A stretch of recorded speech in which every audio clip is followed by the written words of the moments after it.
El.boogie.and.the.bell, El.boogie.and.the.bell.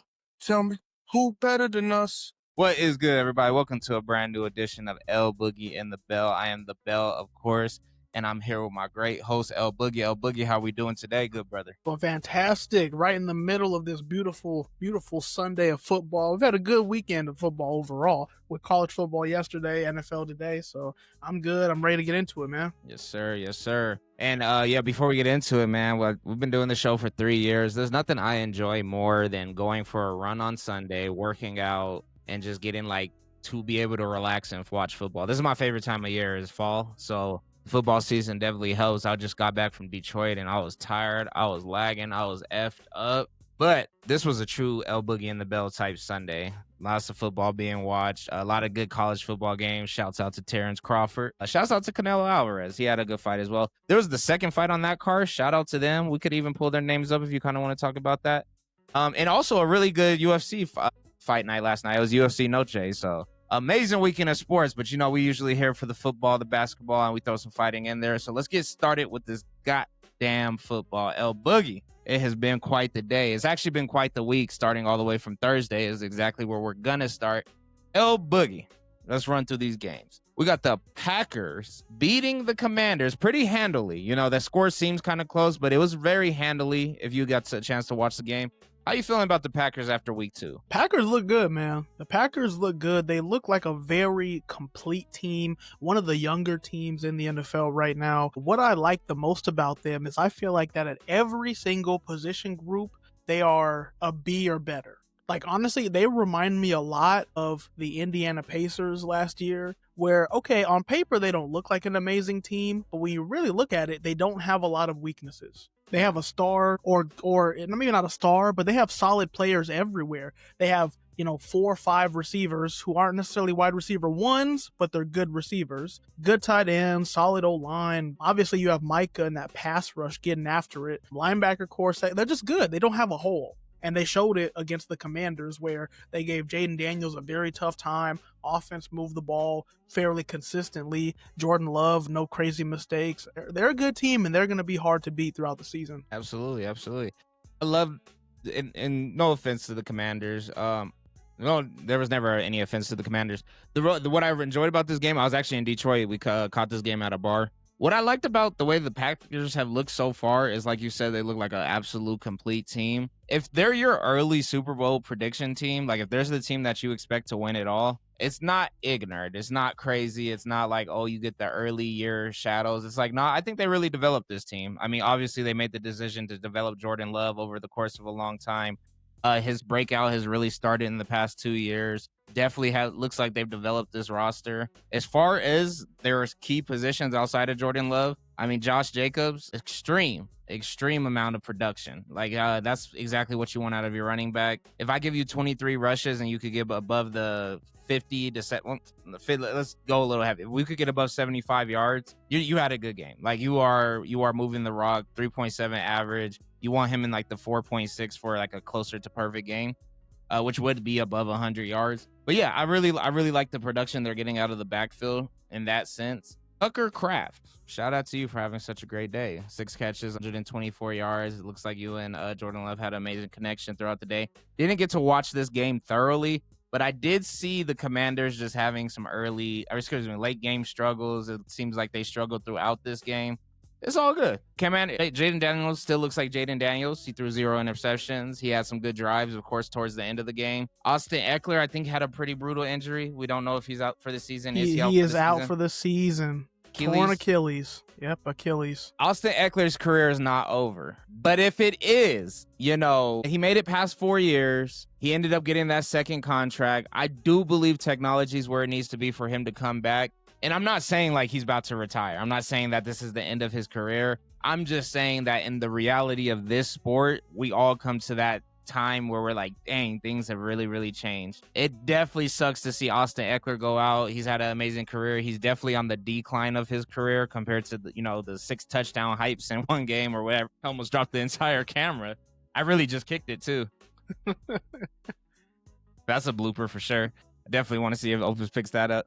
But anyways, yeah, I really like this Commanders team still. Shout out to Asa Eckler. I hope you recover really well. Shout out to Zach Ertz. Old man still doing some work. Old man still making big plays. Old man still moving the needle. Yeah, the Commanders are going to bounce back from this, no doubt. The Packers, goddamn, y'all look good. You got anything else on them? I don't know if I'm going to crown the Packers as a Super Bowl favorite just yet. Early.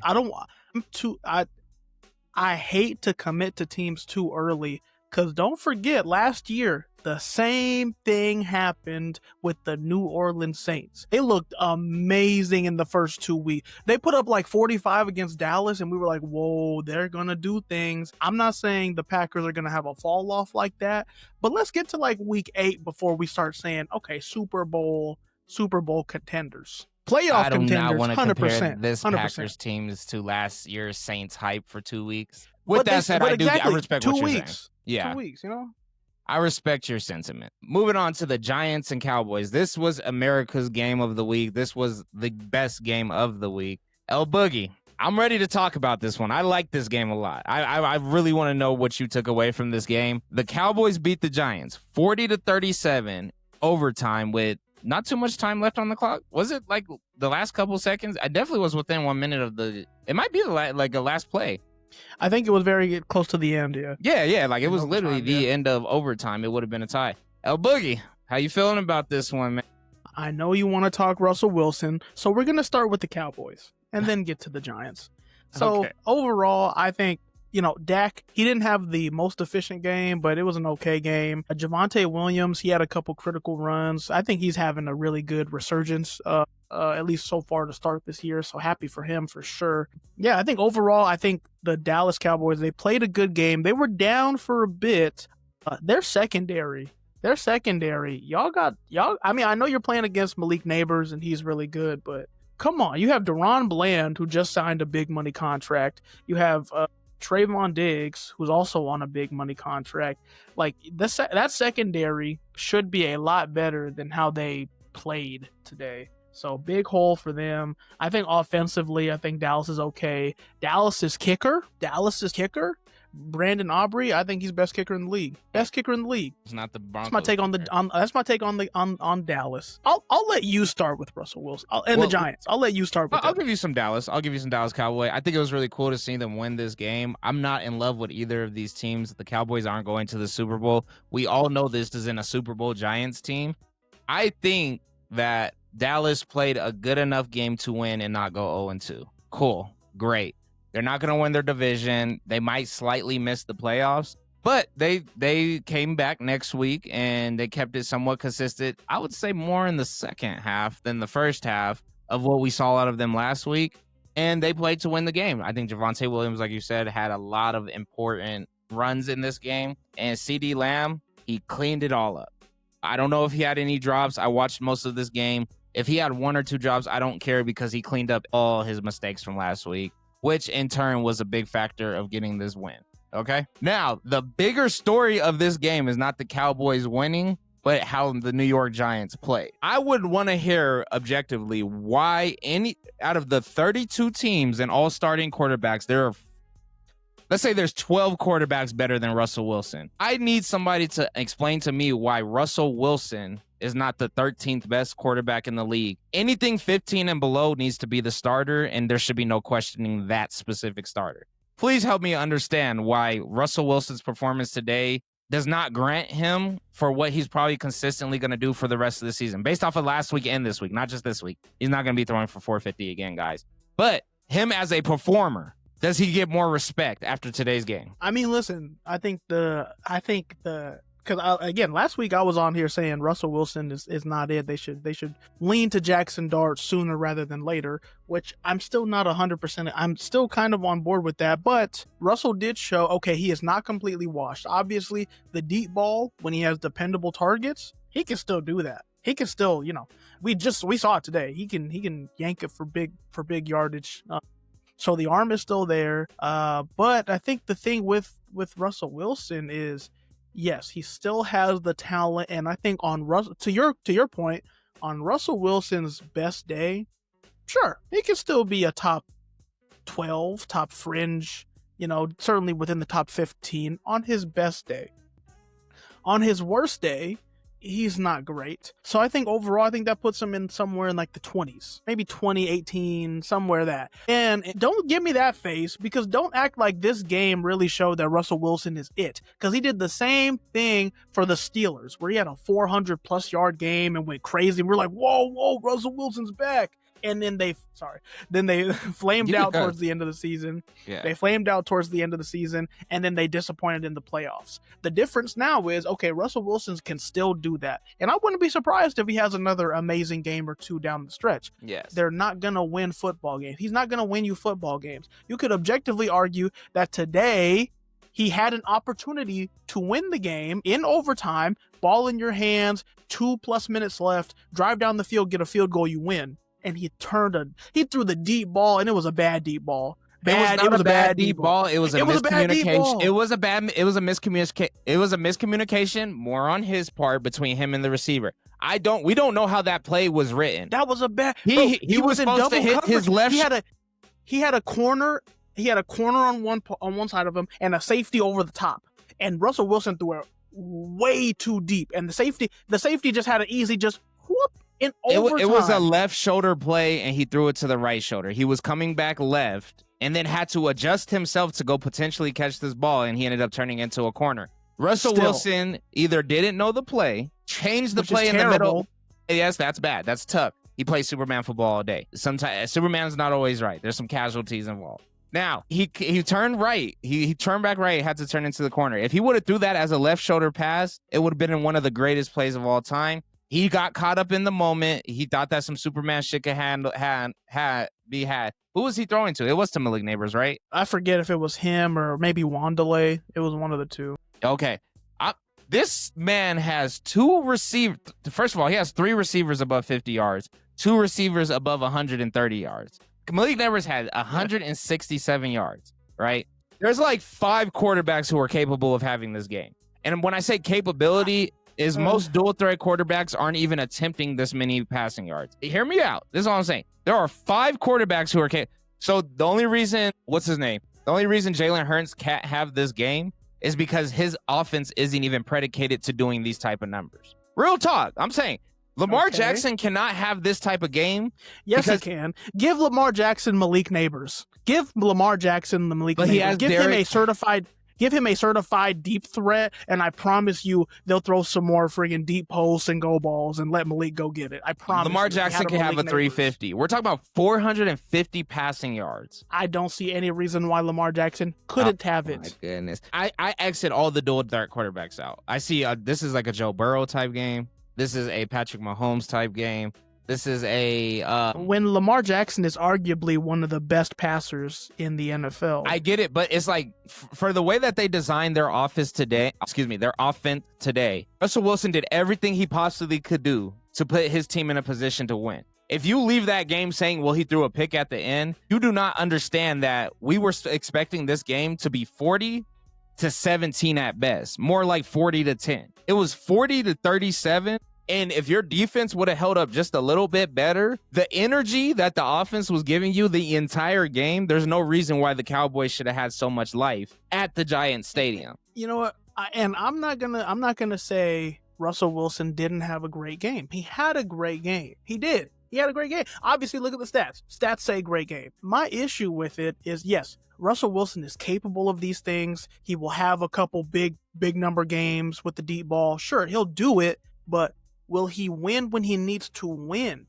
And objectively speaking, he doesn't. In big moments, in big situations, he doesn't make the right decision. I get it. Deep ball, we're in overtime, let's go win it. You don't need to do that. Just drive down the field and get a field goal. You don't need to take that big shot. And he's not a rookie who's just like, yep, let's go for it. No, he's a 10+ year, or I don't know how long, I think about 10 years plus. You should need to have better decision making. That's why Russell Wilson, did he get rid of the ball faster today? He had 2 elite receivers. Did he get rid of the ball faster? Was he taking pointless sacks? Was he making horrible decisions? I would say he got rid of the ball faster through, and I'd say 80%, if not maybe a little more, of his passes were really good passes today. Okay. But I get it. Stats are amazing. Yes, you're capable, but win the game.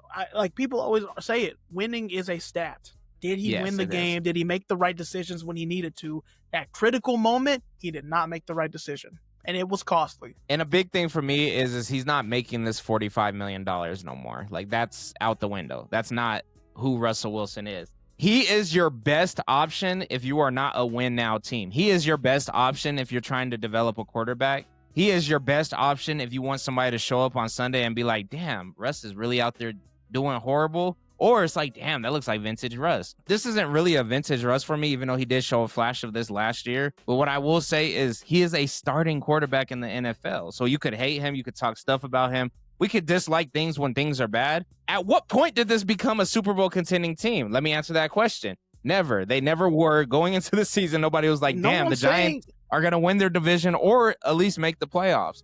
No one's saying that. His performance today, a really good team, is damn near. So if that one would have turned into 4 touchdowns, it would have been a history day. All I'm saying is Russell Wilson is the starting quarterback of this team. And if there's any other consideration outside of him stinking up the 5 games in a row, let's do 3. Let's do 3.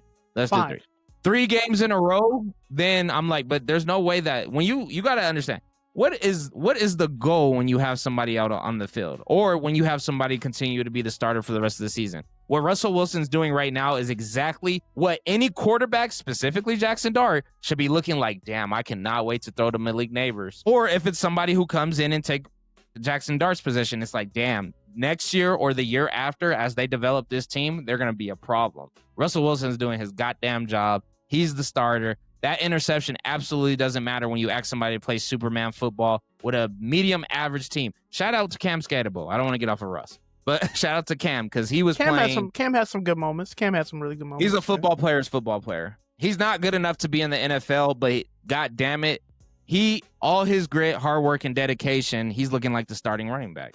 Like, let's be honest, he probably isn't good enough to be in the NFL, but some people, they do not take that shit for an answer. And he proved it today. He's like, I am a football player's football player. I will block the DN. I will make hustle plays. There was a play where it was a fumble off of Russ, and he ran like a fucking drug addict to push the ball out of bounds just so the Cowboys wouldn't have got the ball. But the fact that he hustled so hard on the play is like, you notice like, oh, this is a football player's football player. Like, he out there playing foot, like he like Tua Tagovailoa. Like, I'll take a concussion. Like, oh, you a football player. Cam Scatterbo's a dog, and I respect his game and his play today.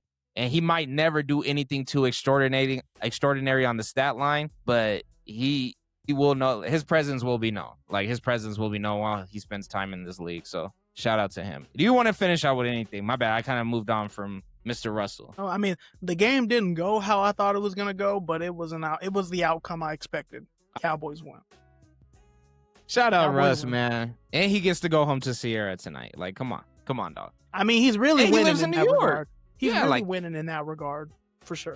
I'm not saying he's living a great life. Don't get me wrong. Thank you. That's all I'm saying. Russ is doing his freaking job. You can't win them all. They're not a Super Bowl team. Moving on, El.boogie. I think this was a boring game that we had next. What was it? Oh yeah, I didn't catch nothing on this. I actually bet on the Steelers to win today. Boy, was I wrong there. It looks like the Steelers. I don't know. I didn't watch the game. Seahawks. I didn't see the highlights either. Seahawks versus Pittsburgh. El.boogie. What the hell happened here? We got the Seahawks beating Pittsburgh in Pittsburgh. They're 17. Yeah, I think whatever magic the Steelers had last week, they just didn't have it today. Like, the offense had glimpses of where they looked good, but I mean, Aaron Rodgers had some costly turnovers. Running the ball, they were decent today, but nothing. I think really what hurt the Steelers, which feels weird to say, it was their defense. I think the Steelers defense was not a strength today like it typically is. It wasn't. Like, you expect the Steelers to hold a team to maybe 3 scores. Seattle had some issues. They turned the ball over, but Seattle was able to run the ball efficiently. JSN had a really good game catching the ball. Same with Cooper Kupp. Like, they kind of went off and they were kind of moving the ball steadily throughout the game. And then, some costly turnovers by the Steelers, and there you go. That's a loss. So I'm a little confused. How much did the defenses score in this game? Because I see 2 interceptions each, which either of those could have turned into points. I don't see a pick 6 anywhere, but maybe they were in bad field placements. It looks like this was a game of defense. It just turns out that the Seahawks figured out how to score more. So I'm wondering if that's because of good field position after 2 interceptions and the Steelers didn't get that good of field position after their 2 interceptions. Sam Darnold's game looks horrible to me, is what I'm really saying. I mean, yeah, I don't think either. Nobody played up to the standard based off of last week from either of these guys. I don't think either quarterback looked good in the game. Okay. I'll say that. I don't think either quarterback looked good, but I think I think the Seahawks as a team played better. They got more impactful stops, more impactful turnovers that ended up leading to points. And it does look like there might have been a late score from Seattle to kind of seal the deal, but it does look like a 23-17 game, right? Well, not 24-17 game. It looks like they got a late touchdown. They got 17 points in the fourth quarter. I don't know. The way that this game looks, I feel like it was closer than when it was presented. And it looks like both offenses struggled very hard. And it just looks like, well, Sam Darnold did have 95 yards more, but I see 2 touchdowns, 2 interceptions. Aaron Rodgers, 1 touchdown, 2 interceptions. That looks like a very unproductive day as far as well managed. Kenneth Walker, this is a big difference right here.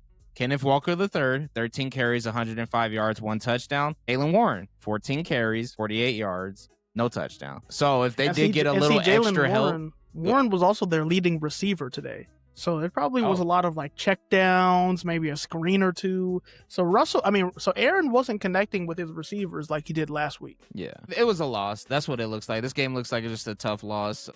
There's a lot of good tough losses today. I don't have nothing on either of these teams. Those are 2 teams that I'll say is so early in the season. We know that Steelers are going to go to the playoffs and lose first round.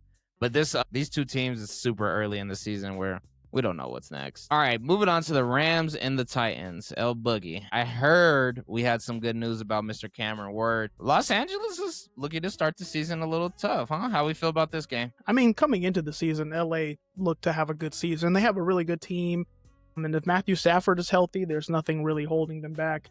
But yeah, Rams overall had a good day. I mean, besides Matthew Stafford's 1 pick, decent day running the ball, good day throwing the ball, good game for Devontae Adams. He had a Devontae Adams circa 2021 type of game, which was cool to see. Puka Nacua, still a dog. They give him an end around and he goes and takes it for 45 yards for a score. So I think just like last week, Puka's still a dog. And then the Titans, I think the Titans are going to be in a lot of these games where it's clear they're not the better team, and they have moments where they look good and they have potential, but they're still going to end up coming up short. Cam Ward, I mean, he's working with what he got. He wasn't super efficient, but what I saw today, I saw some of the highlight throws, and he made some really, really good throws. His touchdown throw was a really good throw. So I think Cam Ward is still going to be good. I think the team just needs time to get better. I just hope that they're investing more into Cam Ward than the Bears have been invested into Caleb Williams, and specifically Justin Fields. What? Okay, maybe Justin Fields, but I feel like Caleb Williams has been given a lot of things. We can talk about it later, but I think they're investing in Caleb. Him, the person, though. So Cameron Ward, the hopes are still high. Caleb Williams, that shit was like bad. I mean, as a person, I mean, I don't know. I mean, but I feel like the Bears have done a lot for Caleb Williams. They've given him a lot to let him be successful. And my point with that is like, I feel like nobody's worried about Cameron Ward. I feel like we were worried about Caleb Williams from Hard Knocks. Like, is this another Justin Fields situation? And, I mean, we kind of see how that's starting to play out a little bit. But we've had some hot flashes over that. That was my bigger comparison, not necessarily as developing the team or getting him exactly what he wants, but are we investing into this quarterback for the betterment of his success? Which is kind of what I just said, technically speaking. I just don't want him to – I want him to end up in a situation where it's like, man, my first year was – another good example would be the Panthers, who I think is the next game. I don't want to see that scenario happen with Cameron Ward where it's frustrating. I want it to be more like – you remember Trevor Lawrence's first year was kind of frustrating? And then next year, I think they made a deep playoff run. I want to see something like that. Like, I want to see somebody who starts – here and it's like, oh, the turnaround was because the team needed to get better, right? Well, it was with Trevor Lawrence, it was really the coach, because Urban Meyer was his coach his first year, and that was a shit show. Yeah. So they fired him after less than 1 year, and then they brought in, what's his name, the guy, the coach that won with the Eagles against Tom Brady. They brought him in, and that's when the Jaguars had that playoff season. They beat the Chargers. Yeah. And I just think it's one or two ways where somebody gets a rude awakening into the league where it's like, no, your first year is going to be horrible, but if you stick it out, you will. Like, you will. I promise you will be better. I think that's what I really, really want to happen for Cam Ward. I think that's where it's trending because he's still playing very free. He's not feeling. In the past 2 weeks, have you seen him get frustrated? Caleb or Cam? Oh, yeah, well, we'll get to Caleb Williams. Cam Ward. Cam, I've seen Cam get frustrated with himself more so, where he wants a couple plays back. But that's natural especially for a rookie where he's like, dang, man, I can't believe I messed. So I feel I've seen that a couple times in the 2 weeks we've seen so far, but I wouldn't say anything, where he doesn't bounce back and comes out, the next play or the next drive with the right attitude. And another good one was like Jalen Hurts. You remember people were hating on him for no reason, like up until even his first Super Bowl appearance. I just remember people just would hate, like, and it's like, oh, he's not a starting quarterback in the league. He's not this, he's not that. And I feel like not Caleb Williams. I feel like Cam Ward has a lot of that Jalen Hurts in him where it's like, no, I'm a winner. I'm going to do what I need to do to make sure I become a winner, be a winner, get close to being a winner. I think Cam Ward has a lot more than some of these other quarterbacks in the league or those quarterback stories. I just don't want it to turn into a situation where it's like winning becomes just a part of you and then they start blaming you instead of maybe the systems that you're put in. I really want Cameron Ward to do good. I think he's going to progress throughout the season. I think he is going to have a 350-yard game this season. I really do think it's going to be like something explosive. Like he has a lot to look forward for. Hopefully it's like within the last 5 games of the season and not just a throwaway game to end the season, but they got plenty of time. I just want to emphasize on him because you can't take a LA Rams team that they're a Super Bowl team every year, right? Like they could like just sneak around. Like they're a deep playoff team. They're not just a rollover. So he's had 2 very rough defenses to start the year. But, welcome to the league. I want the best for Cameron Ward. I want the best for him.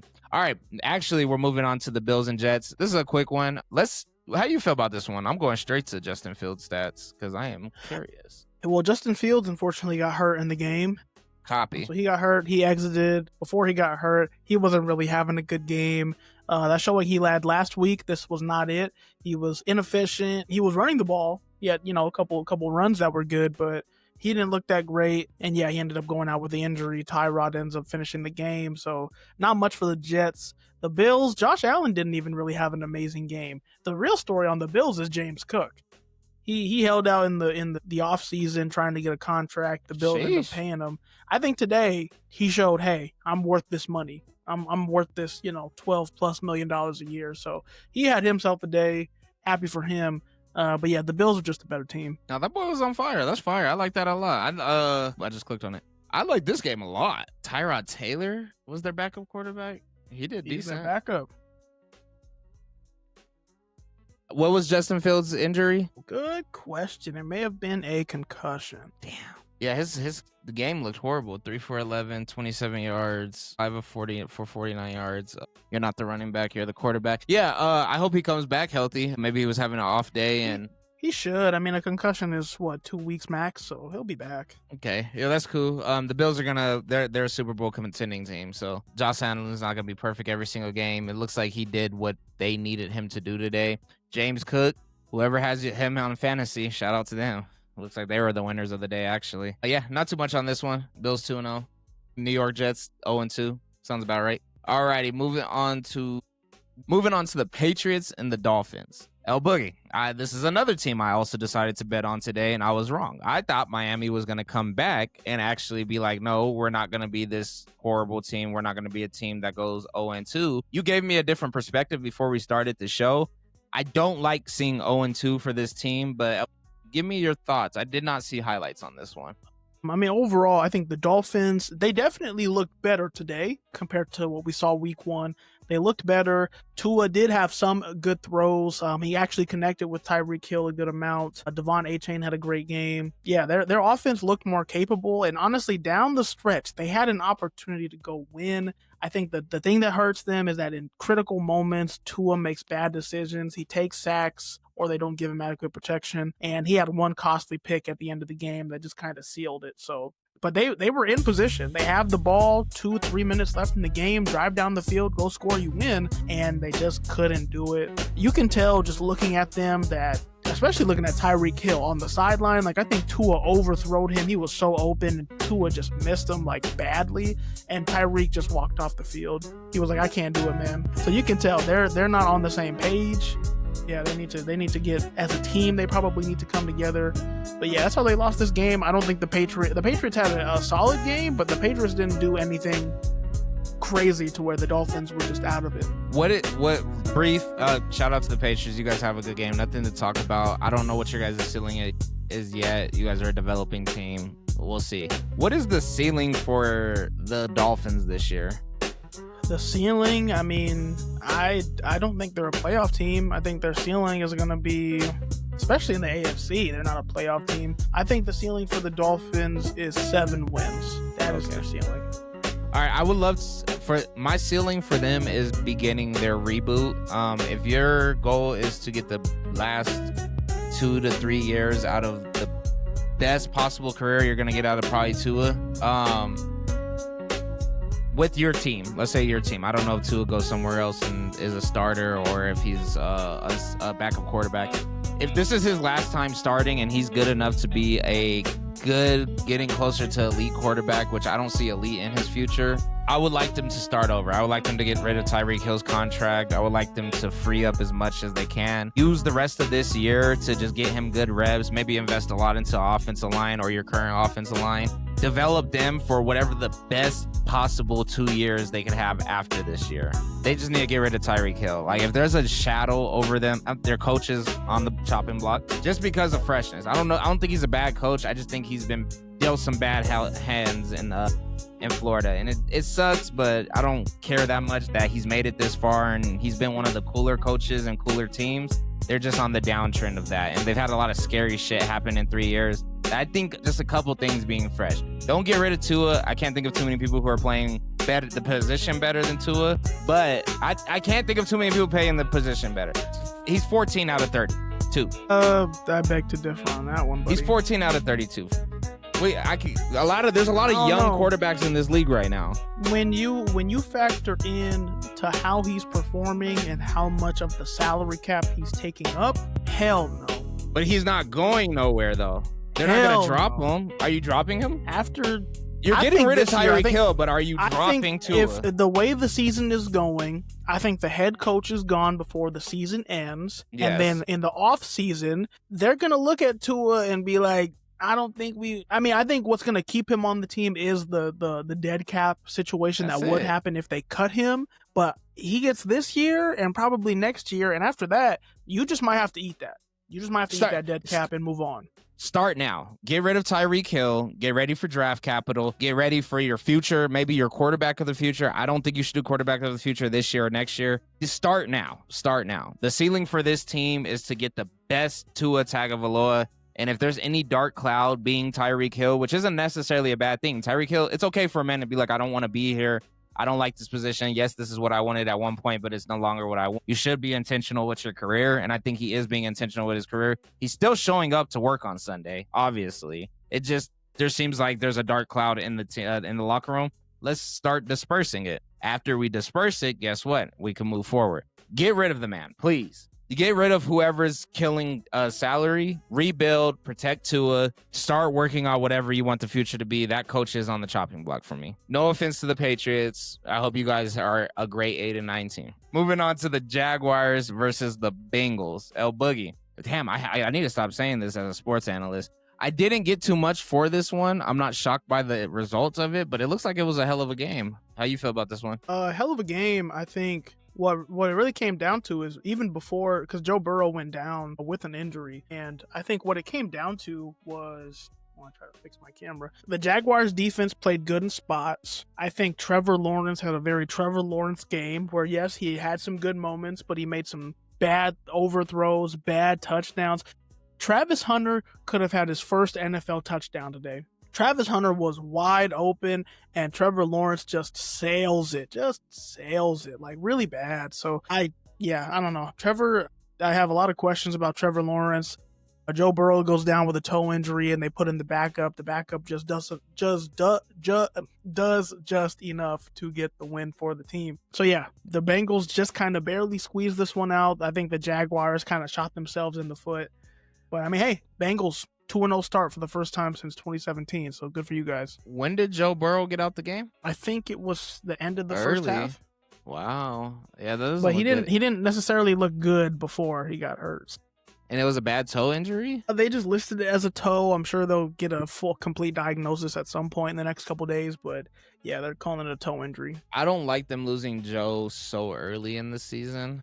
I don't care if it's for 2 games or for 10. I don't. Yeah, that doesn't look too good to me. Jake Browning. I think if you they're only saying paid, turf toe. ooh, that sounds like it hurts. If we're talking about Jake Browning throwing 241 yards, 2 touchdowns, and 3 interceptions, I guess my next question is where the fuck was? Excuse me. Where the hell is the run game in the second half that your starting quarterback went out? And my second question is why are you throwing 3 touchdowns in one half? Like that, I get that you weren't probably prepared to play, but you threw more interceptions than touchdowns, and you only played one half. And you didn't throw 2 interceptions, you do 3. Now, granted, you threw 2 touchdowns, but that doesn't look good to me. Shout out to Jamar Chase though, 14 receptions, 165 yards, 1 touchdown. T. Higgins, 3 catches, 56 yards for 1 touchdown. So those are factors. So yeah, their receiving scores stay strong. Yeah, I don't like the way that this game looks now that I know what you just told me, but it looked like it was a good game. 3 interceptions, I'd be happy losing that game as a defensive coordinator. But still, 31 points. I don't know. I would have had to watch the games of this. I actually did see the highlights for this game, and it just makes me so curious about the Saints. But 49ers versus Saints. 49ers take it 20-21. El.boogie, how do you feel about a extremely beat down Niners team that's actually playing Mac Jones? Well, I felt really good about Mac Jones because I actually saw a good amount of this game. I think because obviously it's the 49ers system. We know everything runs through Kyle Shanahan. Brock Purdy, I don't think Brock Purdy is an amazing quarterback talent, but he operates very well in that system. Today what we saw was Mac Jones operate pretty well in that system. He started off a little bit shaky, but as the game got better, so did he. So he had some really good throws, obviously put up good numbers, no crazy turnovers. They definitely did a good amount of check downs, a couple good easy routes. I think what impressed me was in the first half, they had a 2-minute drive, and Mac Jones had 2 amazing throws, one deep to Juwan Jennings and one in the corner of the end zone for a touchdown. So shout out Mac Jones, he did good. Spencer Rattler, even though Spencer Rattler isn't great, he actually had a really solid game too, especially against a good defense. I thought Spencer Rattler was relatively impressive. I liked his game. I think both teams played really good games. Both defenses played hard. Both quarterbacks surprised me with how good they were. So this was actually a really good game to watch. Yeah, fair enough. Spencer Rattler reminds me of a perfect backup quarterback. Like if your quarterback ever once goes down, you want Spencer Rattler to take over. He just doesn't remind me of a starting quarterback. So he kind of gives me the same vibe as the guy with alopecia. What's his name? You remember he would come in and go crazy, and then the next week it'd be dirt. What? Damn. Ooh, the quarterback. Oh, I know exactly what you're talking about. What is this dude's name? He's a good quarterback. He's just not a starting quarterback. Like it's not a consistent. It's really easy to scheme against him, Dobbins? but if you don't, yes, it's really easy to scheme against him, but it's really Dobbs. hard to Dobbs. I think it is. Yeah, Josh Dobbs. Josh Dobbs. Yeah. It's really easy to scheme against him, but it's really hard to play against him in the moment. Like he just got put in there, and I think Spencer Rattler gives me those type of vibes. So I'm expecting a lot of inconsistent games. Like, oh, he's the starting quarterback. Oh my God, this guy is not our starting quarterback. I see that happening on and off throughout the season. I want the best for Spencer Rattler, but I see a lot of just Jameis Winston vibes. Like 30 for 30. Like it's either gonna go really, really good or really, really bad. I just hope he stays really, really good enough to stay on teams. That's it. All right, moving on to a blowout. I think this might be our first blowout of the day. We have the Ravens versus the Cleveland Browns, 41-17. Boogie, Lamar Jackson's greatness has shined again. And Joe Flacco's age is starting to kick in. How you feel about this one? Yeah, Lamar Jackson obviously had a Lamar Jackson game. He played amazing. Him and D-Hop have a really good connection. It's kind of surprising seeing D-Hop play so well with Lamar Jackson, but not having much of an impact for the Chiefs. I don't know what he says there, but him and Lamar are definitely on the same page. I think the real surprising part of this was the fact that Derrick Henry did not get going. They only gave him 11 touches today, and he only produced 23 yards. And the Ravens even had the ball, like 1st and goal at the 2. They didn't get the touchdown, and they never gave Derrick Henry the ball. Hmm. So I don't know if there's some other factor going into that or something, behind the scenes that we're not privy to, but that just seemed weird to me. But overall, I mean, good team win for the Ravens. As you mentioned, yeah, Joe Flacco, he did not have a good game today. He struggled a lot, under duress a lot. So I think towards the end, that's why they put in Dylan Gabriel. It was garbage time. Dylan Gabriel was not, playing against backups. He did okay. He threw a touchdown. Good for him. But yeah, just Browns being the Browns. I think we're going to see more Dylan Gabriel, over the next couple weeks if Joe Flacco is having games like this. Yeah, my final statement with this game is the Ravens are no different than the Bills. They are a Super Bowl contending team. They are a deep playoff team. They will be healthy because I think that team prioritizes health. They have for the past couple of years. They've been pretty healthy, pretty solid.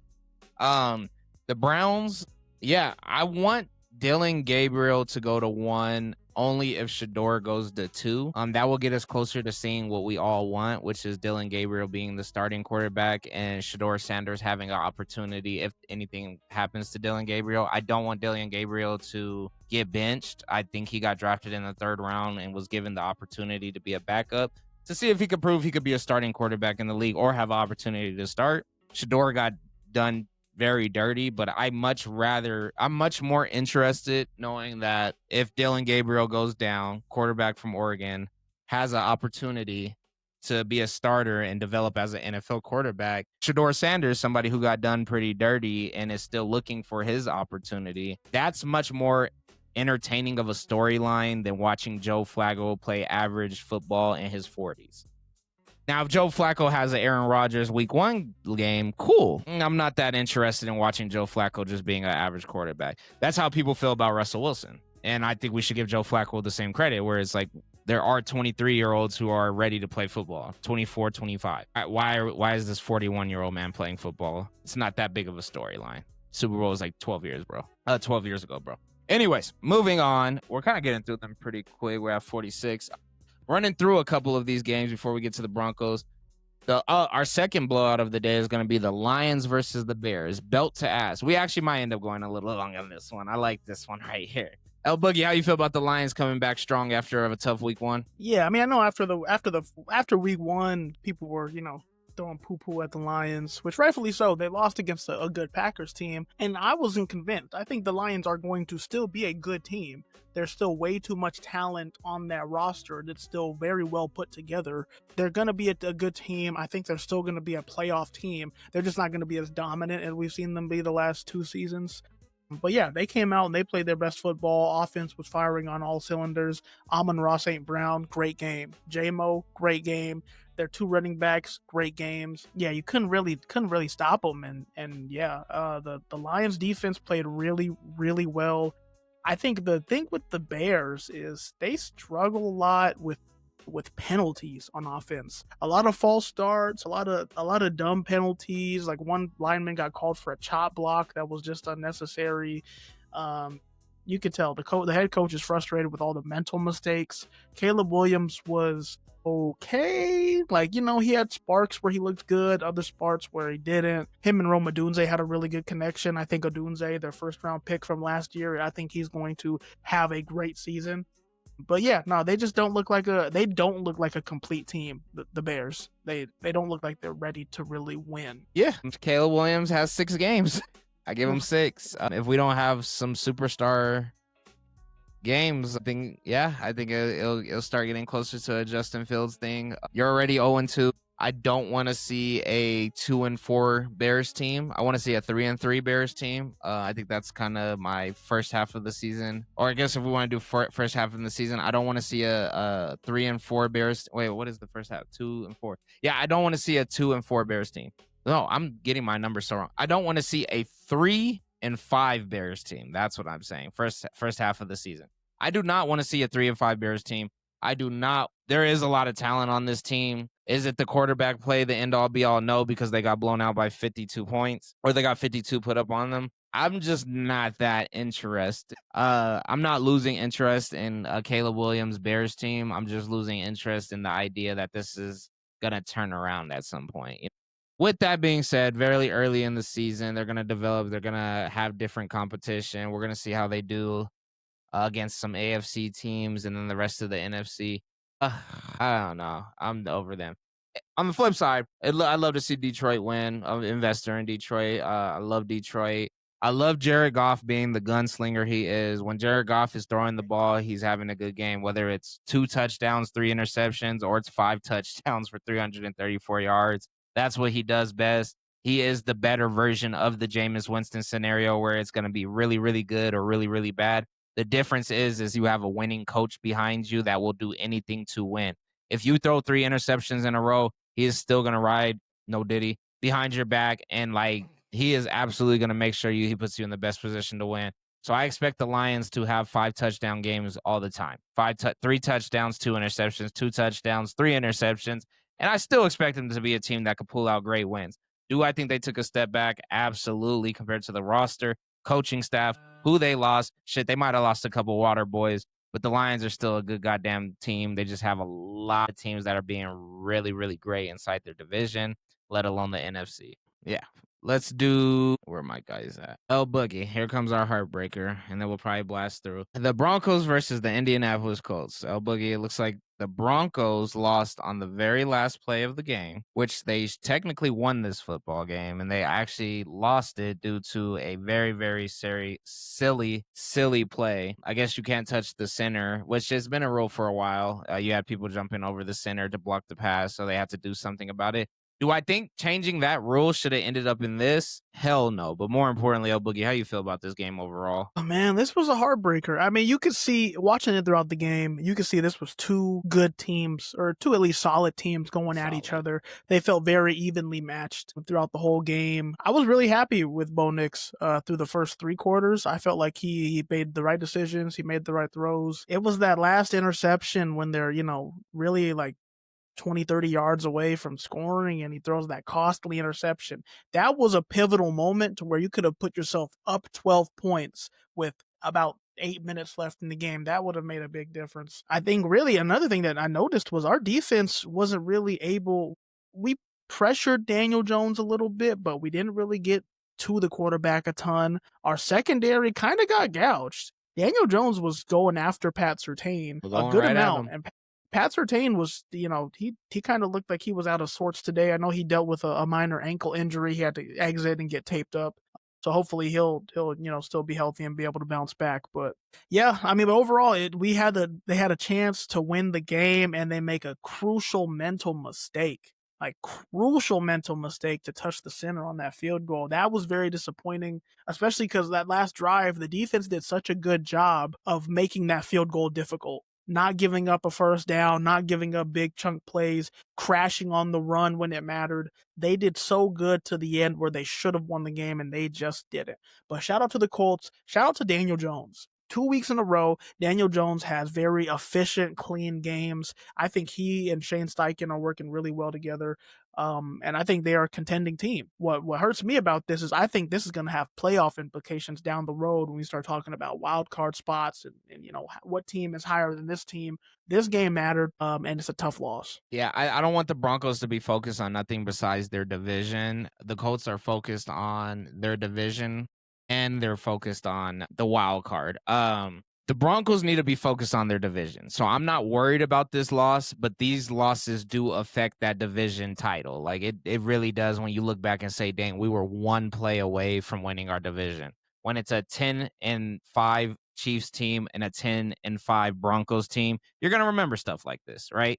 And there's 2 games left and you're like, you know what? We probably shouldn't have lost that. Or a 10-5 a 10-5 Raiders team, or a 10-5 Chargers team. It's a really good division to me right now. I'm expecting the Chargers to lose tomorrow to the Raiders. So you're going to have all these 1-1s or end of 0-2 in the AFC West. I think the AFC West, every team in the AFC West, including the Raiders, should be focused on the AFC West division. They should not be focused on the best team in the league. They should not be focused on wild card spots. Everybody in this specific division, also the AFC North, but they have a lot of shit going on. Those, you should only be focused on your division, right? Like I want to be the best team in this division. That will generate probably the most success in the playoffs.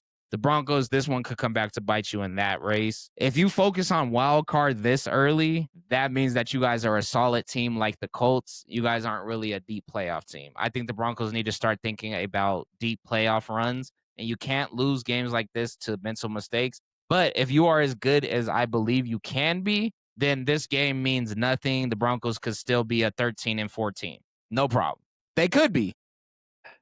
I mean, could, sure, but If I they're wouldn't as put good money as I on it. want them to be, but like I said, focus on your division. To win the Broncos division, the AFC West, I think you need to at least win 11 games. At most, you need to win 13. This is a stupid loss out of a 17-game season. Stupid, like a very winnable game, and it just stupid loss. And notice how we're not talking about what happened during the game. We're talking about how this affects the rest of your season. Like, it's a very stupid loss. The Colts, you guys are on a great track right now to be a wild card team, and I do hope you guys make some noise in your division. The Broncos, very stupid loss when you could potentially be the 2-0 team and everybody else is 1-1. And historically speaking, you want the Chiefs to start slow for a long time because you never know when they could turn everything around. I don't know. I don't want to pan too much on the Broncos because it was such a heartbreaking loss. They did win this game, but that is not what their record's going to show moving forward. Tragic. Do you want anything else on your Broncos? Any disappointment? We could give out some stats. We don't have to do our Broncos too dirty. I like Bo Nix's game. Interception his game was stupid. really like he played 98% great game. Yeah. 98% great. Jonathan Taylor, shout out to you. You had a lot of great yards, and you deserved that 69-yard run. You deserve that 69-yard run. I'm going to say it one more time. You deserve that 69-yard run because if people looked at your stats without this, they'll be like, oh, it's just a good running back day. No, he was putting in really, really good work and effort, so much so that at the end of the game when the Broncos was stopping him, that was probably the end of his gas tank where he did a lot today. It doesn't seem like it, which 165 yards on 25 rushes is a lot. Don't get me wrong. He put a lot. He put his team in an amazing position to win. Daniel Jones, he had a great quarterback day. He had a good game. Knicks, get rid of the interception. We're gonna blame 93. But you are also the defense played very extreme. The defense put us in a great position to win. We did win this game. Lutz, you're also the reason why our record's not reflecting this win, though. Yeah, absolutely. That kick was mad. It was like a 40-some yard kick, like something an NFL kicker should knock out of the park. Yeah, no, that's one in a dome. That's that is one you make, and missing that is painful, especially in a game that was literally decided by 2 points, a point. Yeah, no, that matters. El.boogie, I really don't. So once again, these are two teams that I can only care so much about. We have the Panthers versus the Arizona Cardinals. Arizona's 2-0 for the first time in a while for that, I believe. They might have started 2-0 in the past couple years. They got a pancake schedule to start it out. I mean, Saints and Panthers, back-to-back weeks. They're 2-0, but I wouldn't put money on them. Cardinals, actually, no, both these teams, I think, are going to have some quarterback controversy as the season progresses. Because Kyler's not extraordinary. Kyler doesn't do anything extraordinary. I mean, he had an okay game today, not a terrible game. His second half was extraordinary. But again, you're playing the Panther. If Kyler Murray has a similar game against an actual contending team, like they could have a 28-27 loss against the Packers, but if Kyler Murray plays well, okay, all right, cool, I'm good with that. But when you're making big money like he is, and you're not doing anything spectacular to actually win, I don't know. I'm not sold on Kyler, even though they are 2-0. And then Bryce Young, man, I feel bad for Bryce Young because it's like he does just enough to where you hold out hope, but he doesn't win these football games. And it's always something like at the end where either he has a costly turnover or he takes a bad sack or like I just feel bad for him because he showed talent. I mean, obviously 300 yards passing, even though he threw the ball 55 times. That's kind of crazy. But 3 touchdowns, 35 with 55. Not horrible. 3 touchdowns, 328 yards. Like that's decent numbers, but it's also year 3 for him. Year 3 is the contract year. That's when teams are like, all right, are we going to extend this guy and pay him money? Or are we just going to kick the can? Start over. So I feel for Bryce Young because I feel like he's shown that he has talent. And maybe it's the Panthers are just a terrible, terrible place to be for a quarterback, which it seems like they kind of are, but yeah, I just feel for that guy. So I'm assuming there's a lot of check downs when you throw the ball 55 times and you get 328 yards and 3 touchdowns and only rush the ball, I think less than 15 times total. So I mean, I yeah, see no, about 16. seven passes caught. 7 passes caught by running backs. Everything else was wide receivers, tight ends. I would have loved to watch how he got 55 attempts. That's pretty fucking insane. Yeah, I don't know. They s- they don't suck. They just is Bryce Young a starting quarterback anywhere else? The Saints, maybe. Okay, I Like don't know.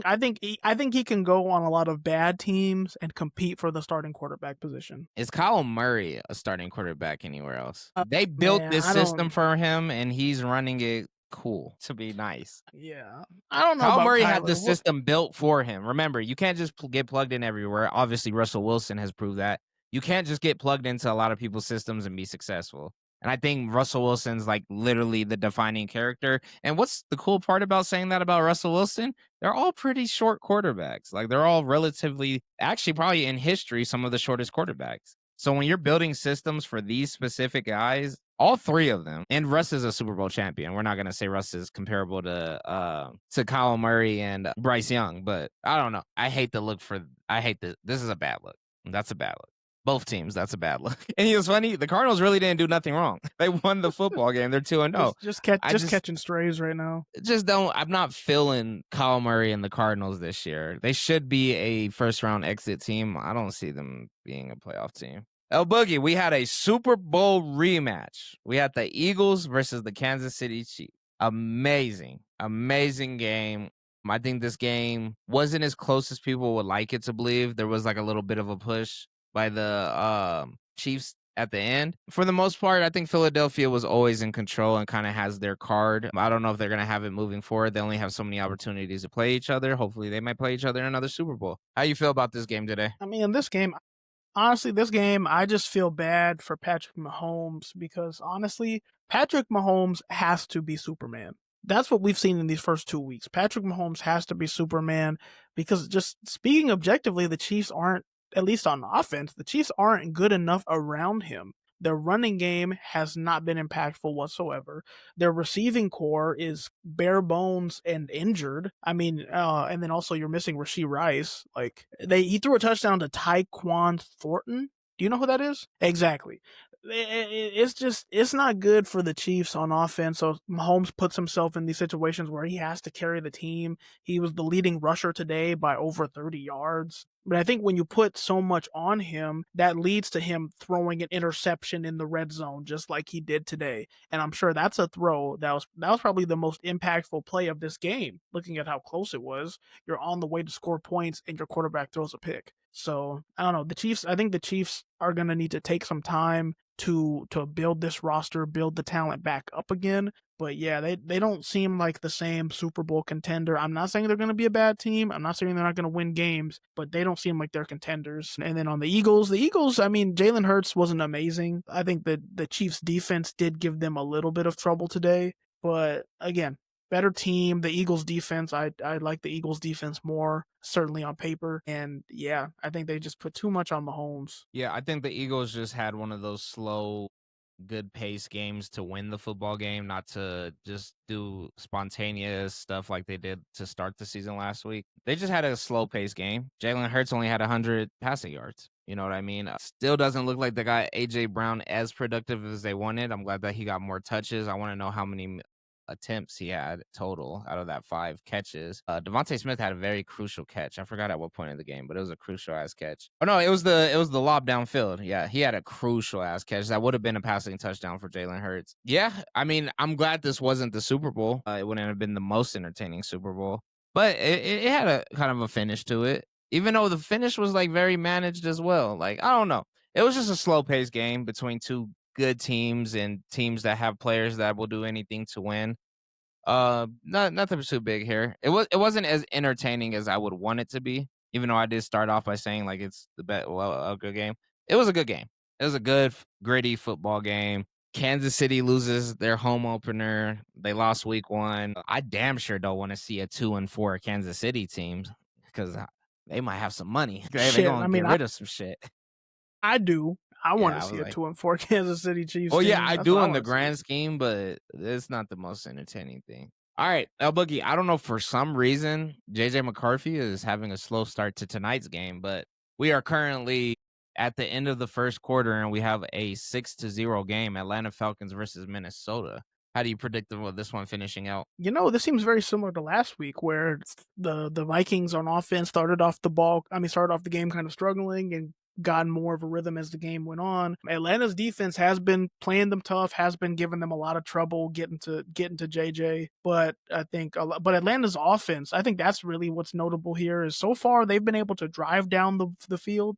They have not been able to finish drives. 2 times spazzed out in the red zone and had to get easy field goals. That may be the story of the game. If Minnesota's offense picks up momentum and Atlanta can only generate field goals, that's gonna be a problem. Yeah, the But Vikings are gonna score 2 touchdowns in this game, so getting 6 points instead of 14 to get a upper hand is gonna hurt them in the long run. I know that the Vikings are gonna score 2 touchdowns. They're 2 touchdowns away from this game looking totally different. Compared to a 14-14 game, you gotta capitalize on at least one of those. So that's very tough, but I'm expecting the Vikings to either tie this game or not even tie it. I'm expecting them to take a 7-6 lead into the half. The Vikings should win this game. They're the better team, the better roster, more experience. I know JJ McCarthy's new to this shit, not true to it yet, but I think, they're the better team. I think the Vikings should probably take this one. Moving into tomorrow's game, the Bucks versus Texans. Who was your prediction Thursday? defense. I really like their defense. Their offense struggled week 1, but I think their offense is going to slowly get into a rhythm as the season goes on. Similar to what we saw last year, where kind of they hit their peak middle of the season and they ran into injuries. But their defense is really solid, so I think that's why I picked them. I think the Texans are going to be a good team that makes it to the playoffs. And I know we've said that a lot tonight because we got to understand there's not that many playoff teams. With that being said, the Texans will make the playoffs, but I kind of expect Baker to come out there throwing some heat tomorrow. I think Baker's going to come out tomorrow throwing some heat. I think he's going to steal one on the road. I think it's going to be an entertaining Monday night game. We get 2 Monday night games, which is nice, but I believe this is going to be an extremely entertaining one that shocks a lot of people just as far as the excitement. I feel like this is going to be a college football style game. I think it's going to be like something ridiculous, like a 35-36, and the Buccaneers just take it at the end. Or, yeah, Buccaneers take this one at the end. I got the Bucks. Chargers versus Raiders. I think this is where we're going to disagree because I got the Chargers.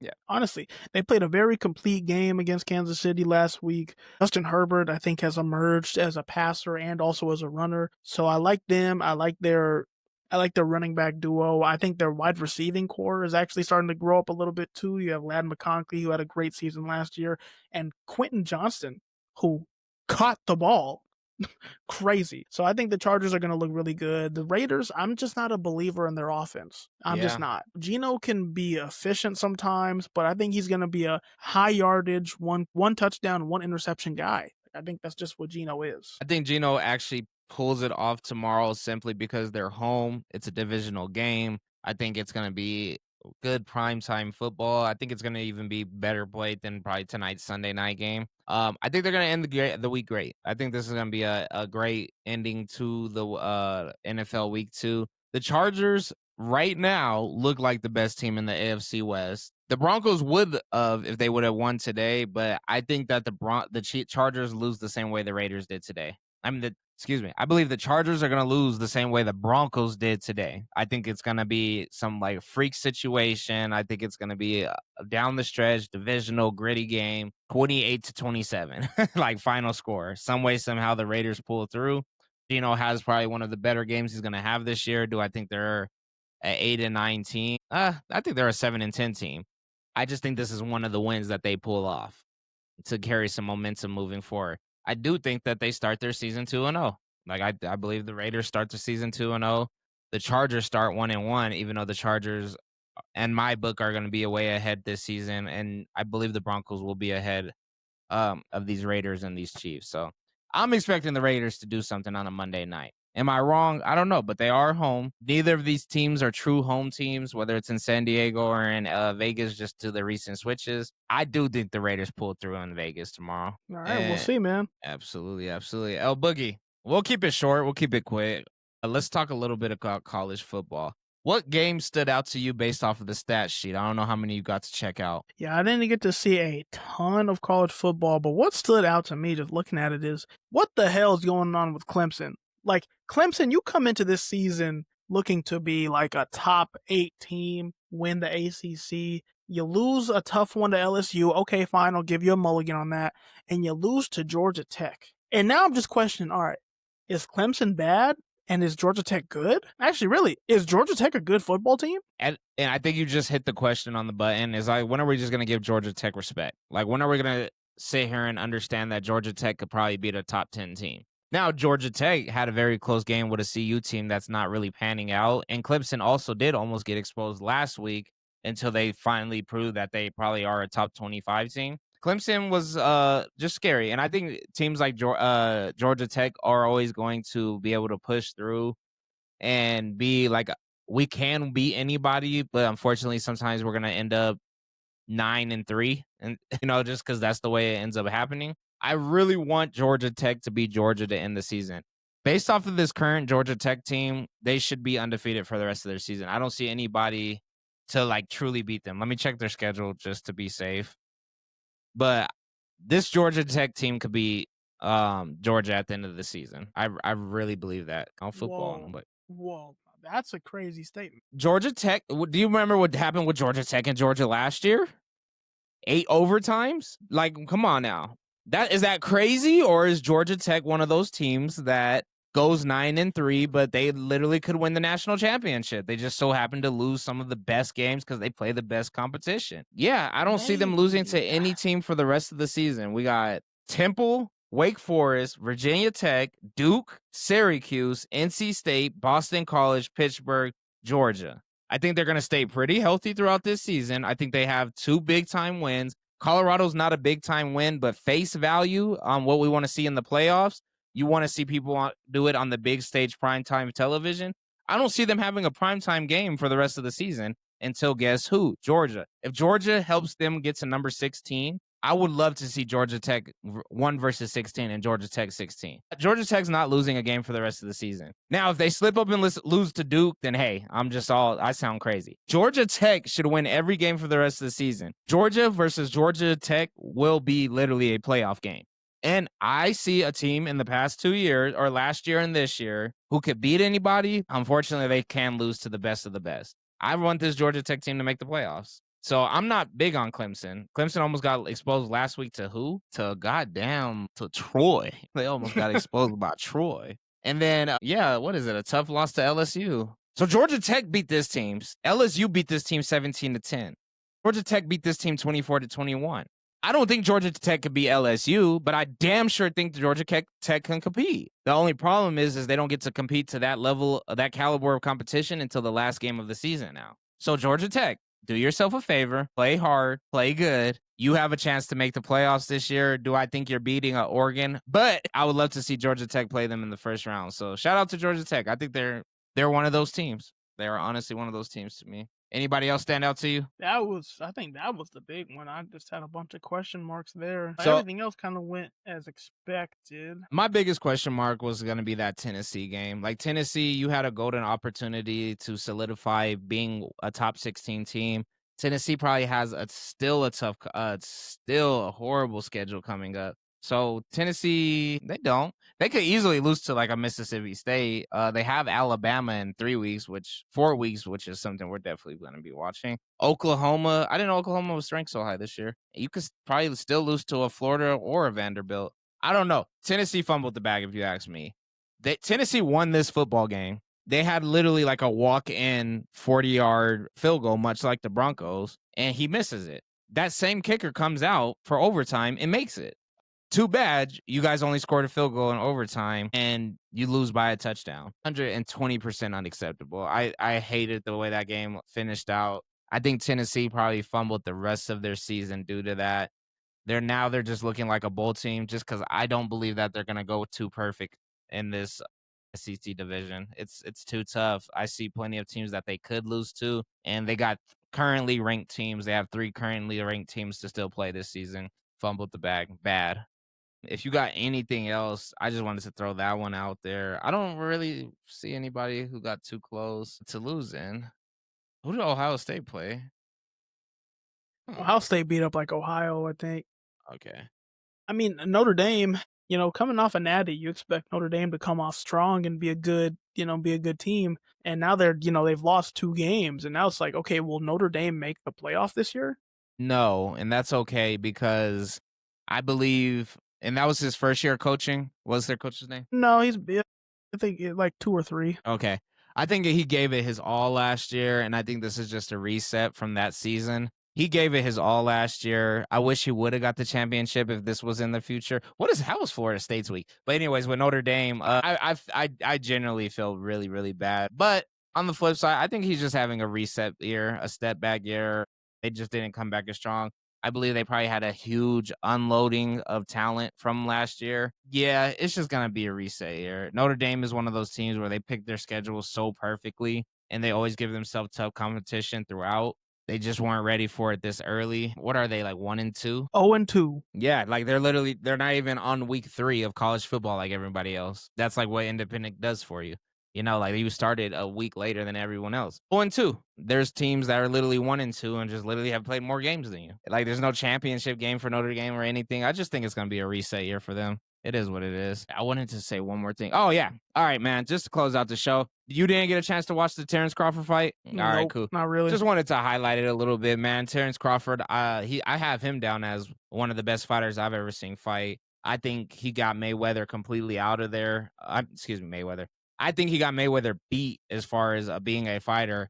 He got Canelo completely out of there. I thought a lot of people thought Canelo was going to win that fight handily, and at no point did I not think Terence Crawford was going to win. He went out there and proved exactly what I thought. No knockdowns, nothing like that. I just wanted to shine a light on it because it was such a big event. Shout out to Netflix for taking that role, for getting into the boxing game after, continuing to do it after they have the Jake Paul and Mike Tyson situation. It's just good to see like sports being diversified in these streaming platforms. So I just felt like it was a really cool moment, big in boxing. We also wanted to say something about UFC Noche, amazing main event. It was actually Diego Lopez put on like one of the best performances I ever seen. So much so that I'm talking about it on our show. I just wanted to literally shine a light on it because it was just a great weekend of sports, man. I thoroughly enjoyed this weekend of sports. I wish the freaking Broncos would have won, but Boogie, I think that's about it from us. I got some late breaking news just back to the NFL. They're Tell me saying something. Joe Burrow, it is turf toe, but it may be a severe case of turf toe that might require surgery. Now, And if he needs surgery, he is out for 3 months. yeah, that's his season. The reason that this is nothing to play with because Deion Sanders is missing toes, right? And no, he doesn't do nearly as much. Well, first of all, he does have to scramble, but he doesn't have to do as much athletic work as Deion Sanders did, playing 2 sports and also being a corner and kick returner. So it's not like a brutal amount of like pushing off he's doing on that front toe. With that being said, Deion Sanders has lost toes in his life due to this injury. Bad, like infected, nasty, broken bone, rolled. Turf toe is when you completely roll it over to the point where it breaks.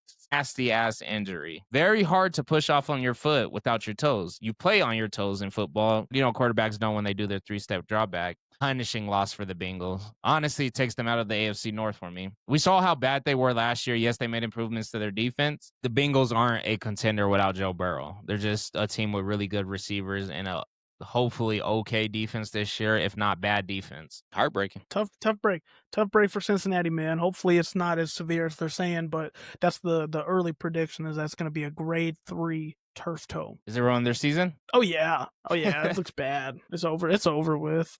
Now your ceiling went from 12 wins to 7, maybe 8. And you know who's making the playoffs for sure now? Who? Don't say the Steelers. The Pittsburgh Steelers. I think that's been another episode of El.boogie.and.the.bell. Oh, you want to say it? Go ahead. I'm curious. I'm curious. I mean, maybe we'll see with the Steelers. I'm not a believer on the Steelers. They're 1-1. They have a 50% chance based off of right now. We can do our playoff predictions even with this news. We can do our playoff predictions. Yeah. The Steelers don't win the division, but they come in second. If Joe Burrow's out for 3 months, yeah. Yeah, Pittsburgh's but that may not be enough. That may not be enough, but that may not be enough for a playoff spot. If the If it's between the Colts and Pittsburgh, the Pittsburgh's gonna get it. I don't know. I mean, again, it's early in the season, so we'll see. But the Colts look solid, so Yeah. I'll just leave it at that. Boogie, do me a favor and take us out, please. All right. Once again, we appreciate y'all tuning in to El.boogie.and.the.bell. Make sure to leave a like and leave a comment on the YouTube videos as well as on our TikToks. Let us know how we're doing. Let us know what you want to see. We appreciate y'all as always, and we're looking forward to bringing y'all more sports content next week. Peace.